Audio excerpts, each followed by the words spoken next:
Welcome back to the deep dive. Today, we are attempting something. Well, I think ambitious might be an understatement. It feels a little like we're trying to balance a checkbook while riding a unicycle on a tightrope. That's actually a surprisingly accurate metaphor for the level of mathematical precision we're going to be dealing with today. Right. Usually we wade into topics, we dip a toe in, a bit of history, we splash around in some psychology. But today we are looking at a stack of documents that, if I'm understanding this correctly, is proposing a fundamental rewrite of how we understand the very furniture of the universe. It's a proposal, for sure, a Yeah. theoretical framework. But yes, you're right. It's not just about rearranging the furniture. It's suggesting the room itself is made of something we haven't been properly accounting for. We are talking about the intersection of information theory and general relativity. And I have to be honest with you, and with you, the listener, when I first saw the abstract for this, my spidey sense for nonsense started tingling a lot. Because of the vocabulary, I imagine. Exactly. You see words like information, complexity, quantum, and space-time all mixed together in one pot. And usually that is the recipe for a new age salad. It's usually someone trying to sell you a crystal or a workshop on manifesting your reality. The quantum woo, as it's often called. And that is a very valid fear. I mean, there's a lot of pseudoscience out there that borrows the language of physics without doing any of the actual work of physics. But you assured me, and quite vaguely I might add, that this is different, that we are looking at something, well, rigorous. I did. And that really is the core theme of this deep dive today. We aren't just exploring a cool sci-fi idea. We are exploring rigor, formalism, and defensibility. The document we're analyzing is in itself a critique of that kind of hand-waving. Okay. It attempts to build a real mathematical bridge between the very abstract concept of information complexity and the hard, concrete reality of gravity.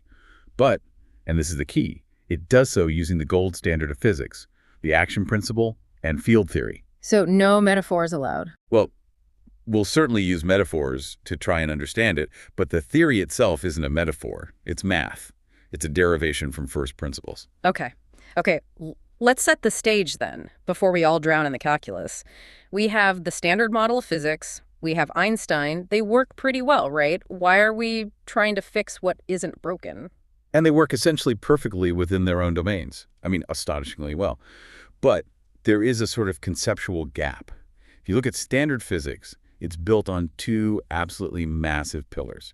Pillar one is geometry. That's Einstein. Space-time, curvature, distances. It's the stage the play happens on. Correct. Pillar two is energy. That's the standard model. Yeah. Mass, light, radiation, all the particles. These are the actors on the stage. Right, so you've got stuff and the space the stuff sits in. Seems pretty complete. It does. But there's a third element that we all intuitively know exists, yet it doesn't really have a seat at the table in the fundamental equations.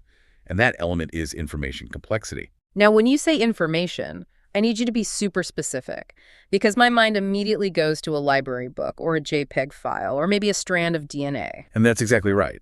But in standard physics, those things are just considered arrangements of particles. A JPEG file on a hard drive weighs the same as a totally blank hard drive, at least for all practical purposes. Okay. Standard physics says the complexity of the arrangement doesn't change the fundamental mass or the gravitational pull of the object.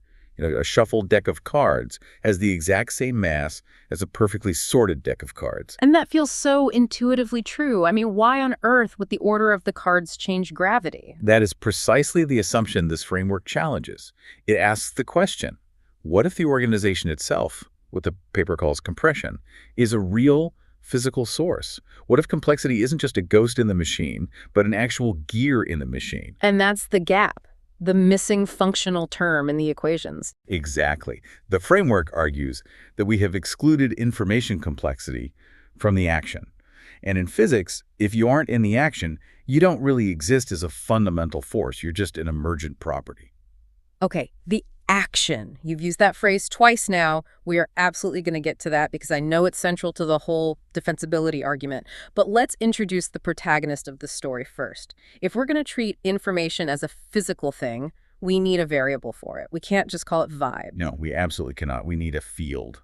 Which brings us to section 1 of our breakdown, defining the Xi field. That's E spelled Xi, the Greek letter, mitter. Yeah, and this is where the rigor starts immediately. In physics, you don't just, describe a phenomenon with words. You define a mathematical object that exists at every point in space and time. So we're introducing a new field, denoted by she. So for the uninitiated, and that included me until about 3 hours ago, what exactly is a field? Because I'm picturing a cornfield, and I'm guessing that's wrong. A little bit, yeah. Think of a weather map. If you Okay. look at a map of temperature, every single point on that map has a number assigned to it. It's 72 degrees in New York, 85 in Miami. That is a scalar field, just a single value at every point. Okay. Simple enough. I get that. Then you can have something a little more complex, like a vector field. Think of a wind map. Every point on that map doesn't just have a speed, it has a direction. It's 10 miles per hour north. That's a vector. Got it. Speed and direction. The she field, however, is defined as something more complex still. Formally, it's defined as a mapping from a space-time manifold, that's just our universe, to an information configuration space, which they call mathmake. Information configuration space. Okay. That sounds like a server room in the Matrix. Exactly. It's usually a Hilbert space. But the idea is this. At every single point in the universe, there isn't just a temperature or a wind speed. There is a state of information, a specific configuration. And the framework gets even more specific. It defines G as an antisymmetric two-form field, written out as... And this is a really crucial distinction. We aren't dealing with a simple scalar or a vector.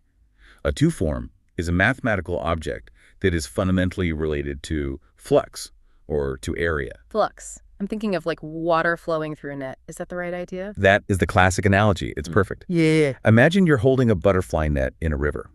A scalar is just the temperature of the water. A vector is the speed and direction of the current. But a two-form measures how much water is passing through the area of the net. Oh, I see. So it has an orientation. It matters how I hold the net. It matters how you hold the net. Precisely. So by defining information, or G, as a two-form, the authors are saying that complexity isn't just a static number sitting at a point in space. It's something that flows. It has a texture. It's a current. It implies that information has this geometric nature. It's not just here is a bit of information. It's here is a flux of complexity passing through this specific region of space-time. It gives it a dynamic quality that a simple number just doesn't have. You've got it. That's the core idea. There's another term here that seems to be doing a lot of heavy lifting for the rigor argument. The field is described as being gauge invariant. Yes. Yeah. That is basically the password to get into the club of serious theoretical physics. Why? What does that really mean? Gauge invariance, at its heart, means that the laws of physics don't change depending on how you decide to calibrate your measuring stick. It's about redundancy in your description. Oh, okay. For example, with voltage, it doesn't really matter if you define ground as 0 volts or 100 volts. The difference in voltage between 2 points is the physical reality. That's what shocks you. The underlying physics is independent of the arbitrary numbers we assign to it. So by saying the G field is gauge invariant. They are making the very strong claim that it represents an objective physical reality, not just some mathematical artifact or a trick of your perspective. It's a claim that this structure exists whether we look at it or not, and however we choose to measure it. But she isn't dancing alone here, right? Even in this very theoretical framework, you need partners. Things have to interact. Oh, absolutely. You need interaction. A field that doesn't interact with anything is fundamentally undetectable. It might as well not exist for all we care. So the formalism introduces a scalar field denoted as psi. That's psi-to coupled with she. I liked the analogy I jotted down during my prep for this. If she is the complex machinery, you know, the gears, the logic, the structure, then psi is like the oil, or maybe the electricity that makes it run. Or the medium itself. The source material describes the interaction as a covariant divergence, which is a fancy way of saying they move together and their interaction produces a unified flux. A unified flux? It means they're locked in a kind of mathematical dance.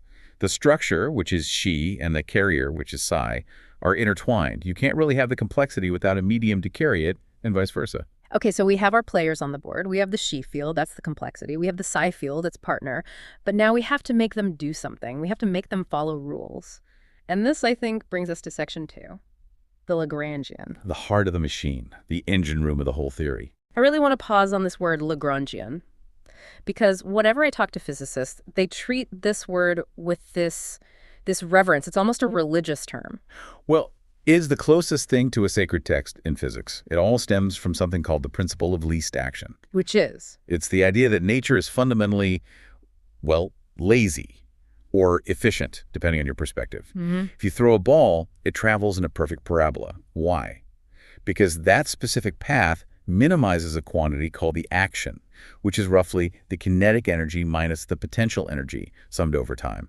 So it takes the easiest path. It takes a path of least resistance in a very specific mathematical sense. Light travels in straight lines because that's the fastest path.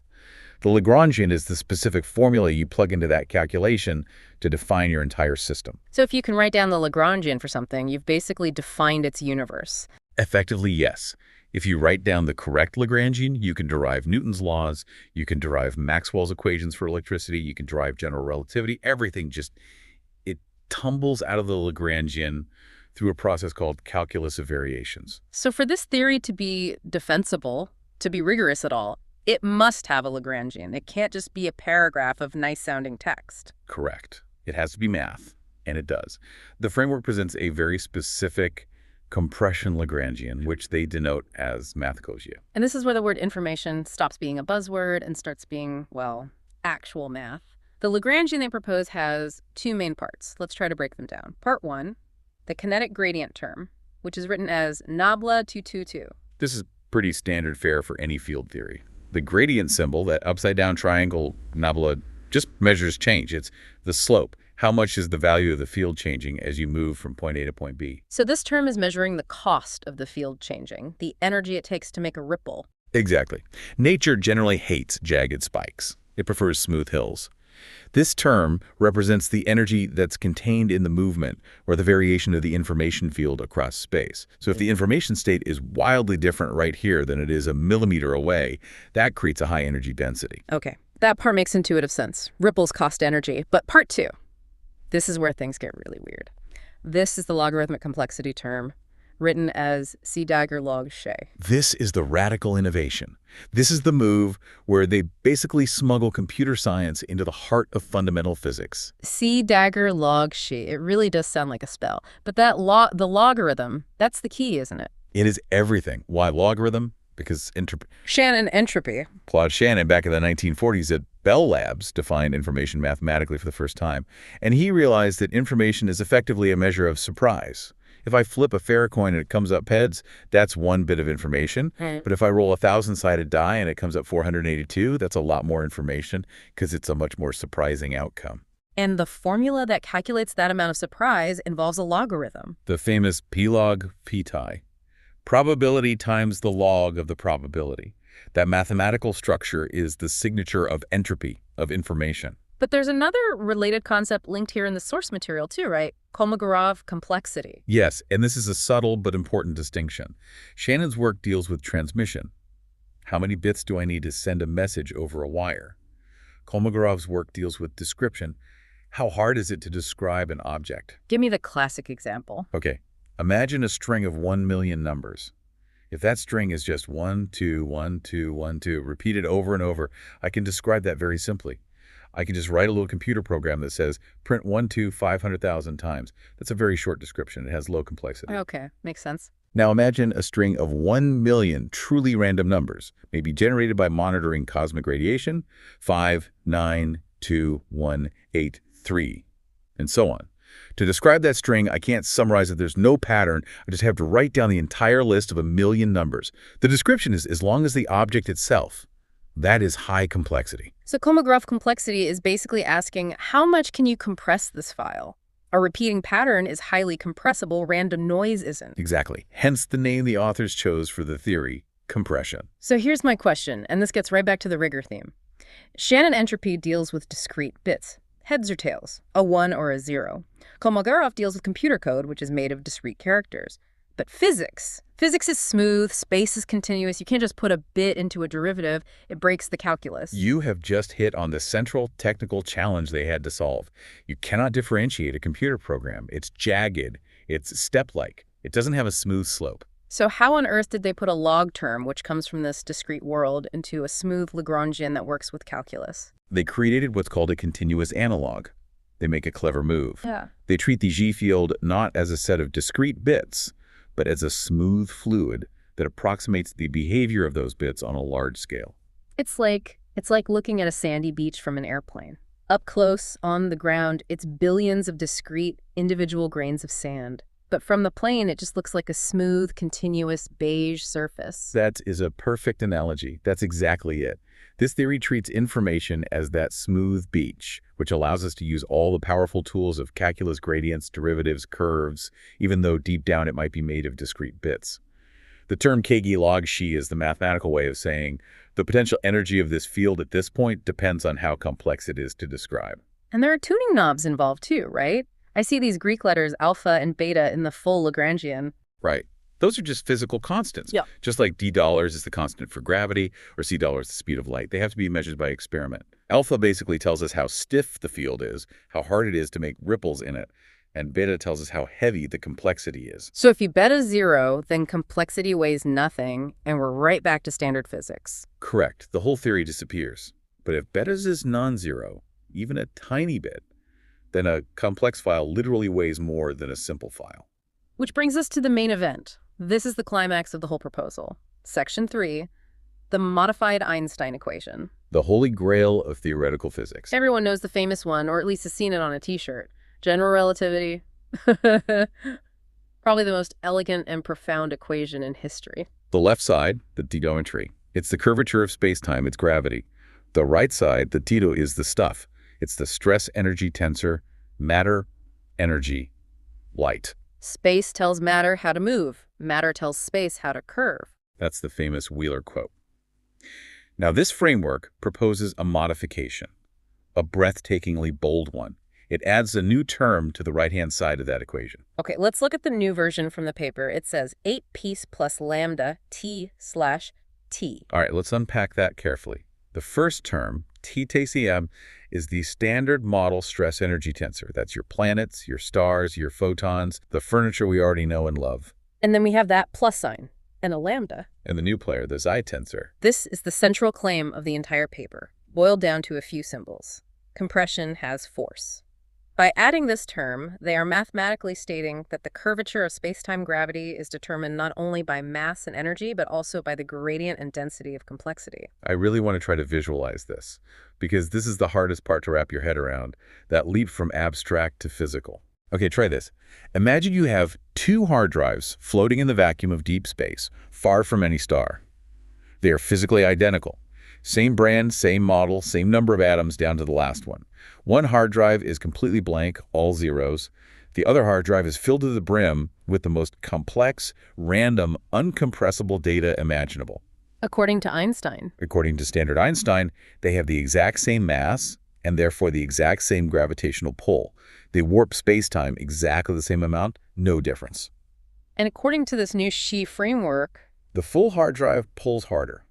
It has a slightly stronger gravitational field. But why? Where does the extra gravity come from? It doesn't have more atoms. It doesn't have more energy in the traditional sense. It comes from the energy required to maintain that state of high complexity.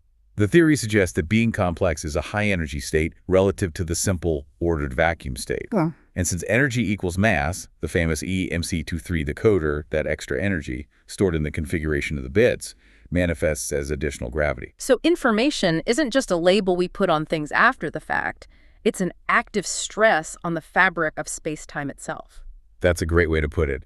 The tensor, this T, it contains terms for the pressure and shear of information. It literally pushes and pulls on reality. And that lambda coefficient, that's the coupling constant. It tells us how strong this new effect is. That is the make or break number for the whole theory. If lambda is huge, the universe would have collapsed into a heap of complex goo instantly after the Big Bang. If lambda is incredibly tiny, we might never be able to measure the effect. It's another fine-tuning problem then. It is. But the mere existence of the term in the equation as a mathematical possibility opens the door.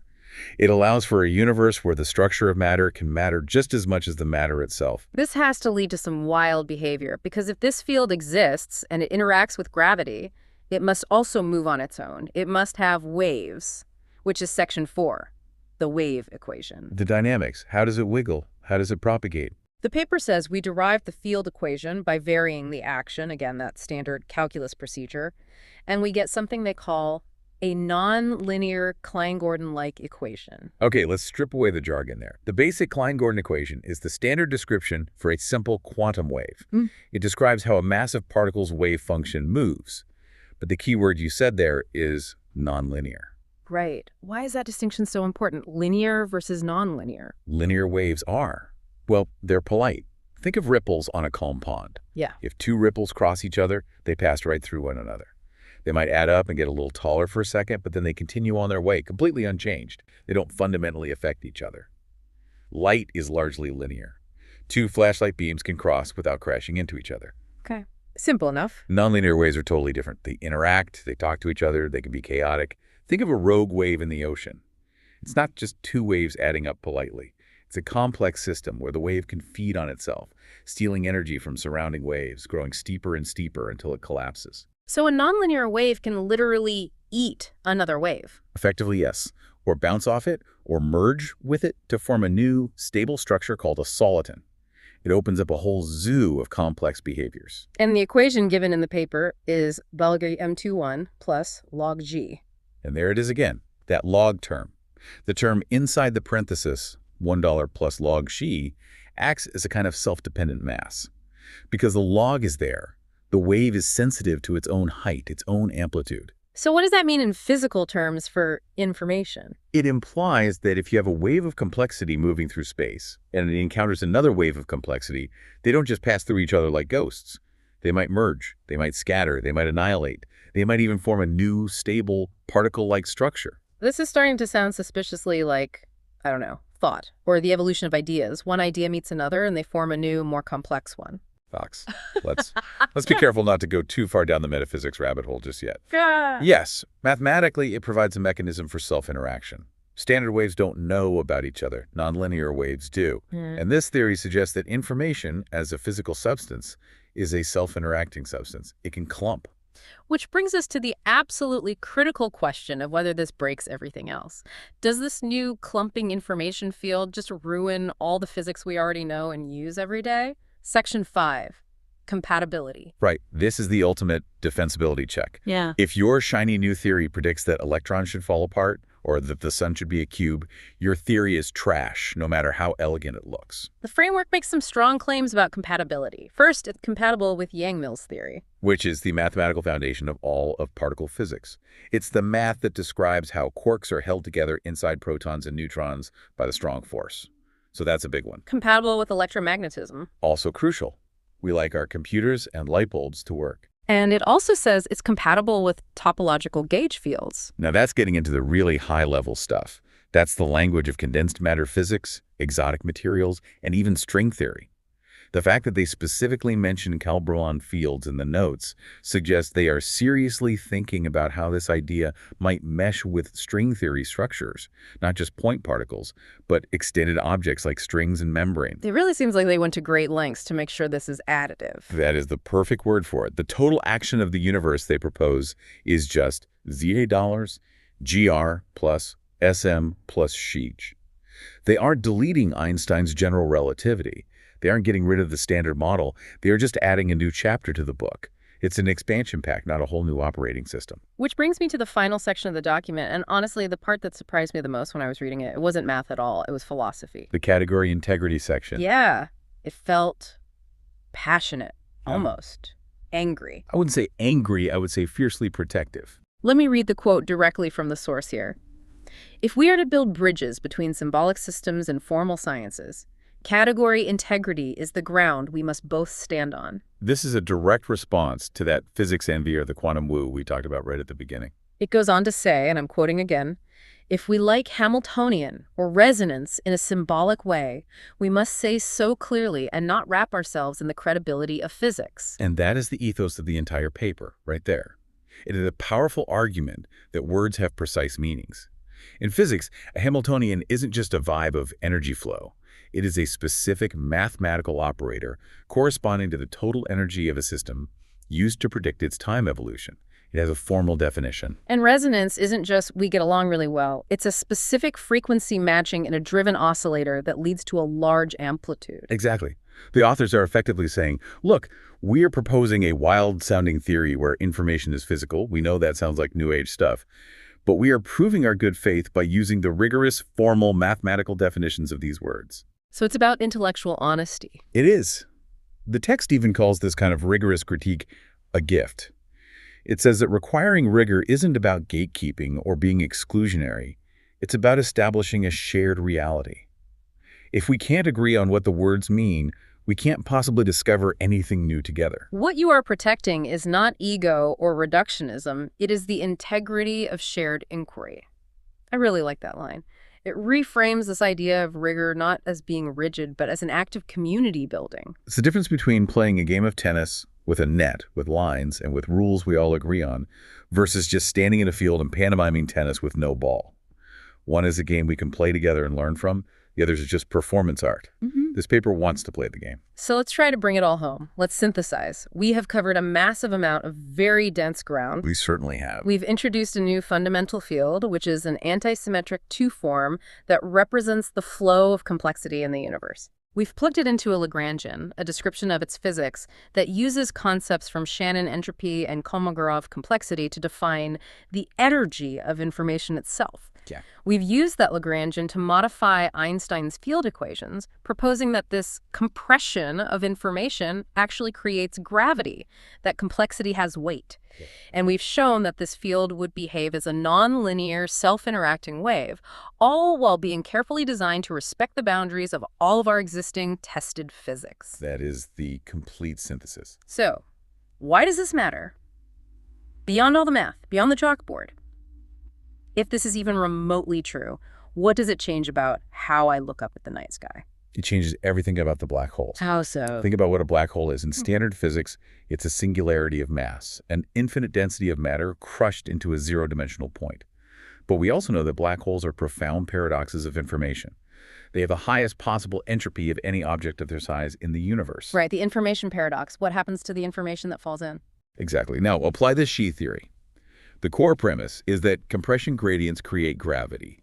So where is the most compressed, most complex information in the entire known universe? It has to be at the center of a black hole. It has to be. So here's the question. Is the singularity at the center a crushing point of matter? Or is it a singularity of complexity, a point of infinite compressibility? Oh. If that Xi term in Einstein's equation becomes dominant at extremely high densities, if that lambda coupling constant really kicks in, then maybe a black hole isn't stuff at all in the way we think of it. It might be a knot of pure information, pure complexity, so tight, so dense, that it wraps space-time around itself like a blanket. You're saying that gravity, in the most extreme cases, might just be the shadow cast by information. I'm saying that at the limit, the distinction we make between the territory that's matter and the map that's information might completely dissolve. We could be living in a universe where the very effort required to describe a structure is what generates the gravity of that structure. Which would imply that the universe is, in some very literal, structural way, made of stories. Or at least it's made of syntax. Id from bit, as the great physicist John Archibald Wheeler used to say. But this framework, this gives it from bit a set of field equations. It gives it mathematical teeth. It gives it mass. Yes, it gives it mass. I think my brain has reached its own critical compression limit. I can actually feel the event horizon forming around my thoughts. We'll just try not to collapse into a singularity. The paperwork is terrible. I will do my best to stay linear. Thank you, everyone, for joining us on this incredibly dense deep dive. We hope we managed to prove that you can be wild and rigorous at the very same time. Keep calculating. See you next time.